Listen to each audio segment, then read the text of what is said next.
லூக்கா எழுதின நற்செய்தி 2வது அதிகாரம் 10வது வசனம் சொல்லுகிறது, தேவதூதன் அவர்களை நோக்கி, பயப்படாதிருங்கள், இதோ எல்லா ஜனத்திற்கும் மிகுந்த சந்தோஷத்தை உண்டாக்கும் நற்செய்தியை உங்களுக்கு அறிவிக்கிறேன். இன்று கர்த்தராகிய கிறிஸ்து என்னும் இரட்சகர் உங்களுக்கு தாவீதின் ஊரிலே பிறந்திருக்கிறார். பயப்படாதிருங்கள்.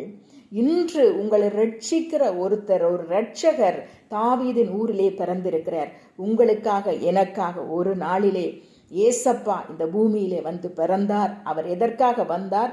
உங்களையும் என்னையும் ரட்சிக்க வந்தார். ரட்சிப்புன்னு சொன்னா விடுதலை, சந்தோஷம், சமாதானம், ஹல்லேலூயா, ஆசீர்வாதம், பாதுகாப்பு, சுகம், பலன், பரிசுத்தம் எல்லாமே அதற்குள்ள அடங்கும். அவருடைய பெயரை எதற்காக ரட்சகர் என்று சொல்லுகிறார்கள்னா, ரட்சிக்க வந்த ரட்சகர், உங்களையும் என்னையும் விடுவிக்க இந்த பூமிக்கு வந்த ரட்சகர்.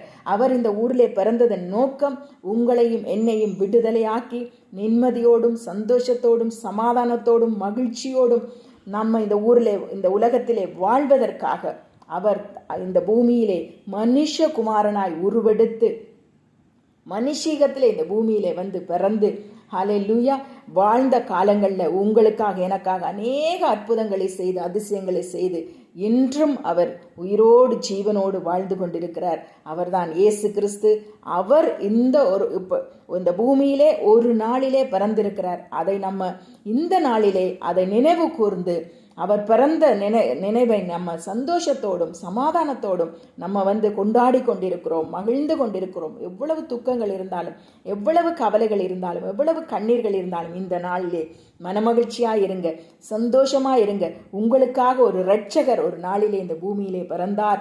அவர் உங்களுக்காக வந்தார். அவர் உங்களுடைய நோய்களை குணமாக்க வந்தார். உங்களை பரிசுத்தப்படுத்த அவர் வந்தார். உங்களுடைய பாவத்திற்காக, என்னுடைய பாவத்திற்காக, உங்களுடைய சாபத்திற்காக அவர் சிலுவையிலே மரிப்பதற்காக இந்த பூமியிலே பிறந்தார் என்பதை நம்ம மறந்து விடவே கூடாது. அவர் ரட்சிப்பவர், அவர் ஒரு இரட்சகர். உங்களுடைய எல்லா சூழ்நிலைகள்லையும், உங்களுடைய பிள்ளைகளுடைய வாழ்க்கையில, உங்க குடும்ப வாழ்க்கையில, எல்லா காரியங்கள்லையும், எல்லா பகுதிகளிலையும் ஒரு இரட்சகராய் அவர் இன்றும் வாழ்ந்து கொண்டிருக்கிறார். அவர்தான் இயேசு கிறிஸ்து. அவர் உங்களுக்காக எனக்காக பிறந்ததை நினைத்து சந்தோஷத்தோடும் சமாதானத்தோடும் மனமகிழ்ச்சியோடையும் ஒரு குதூகலத்தோடையும் இன்றைக்கு நன்றி சொல்லி, ஏசப்பா எனக்காக நீங்க பிறந்திருக்கிறீங்க, ஏசப்பா எனக்காக இந்த பூமிக்கு வந்தீங்க, ஏசப்பா எனக்காக யாவை செய்து முடித்தீங்க, நான் இன்றைக்கு நிம்மதியோடு சந்தோஷத்தோடும் இருக்கிறேன்னு சொல்லி அவருக்குள்ளே நன்றி செலுத்தி சந்தோஷமா ஆர்ப்பரியுங்க. கவலைகள் எல்லாம் மறந்துடுங்க. இந்த ஒரு நாளிலே நிம்மதியா சந்தோஷமா அவரை நினைத்து உங்களுடைய குடும்பங்கள்ல மனமகிழ்ச்சியோடு இருங்க. God bless you. Happy Christmas.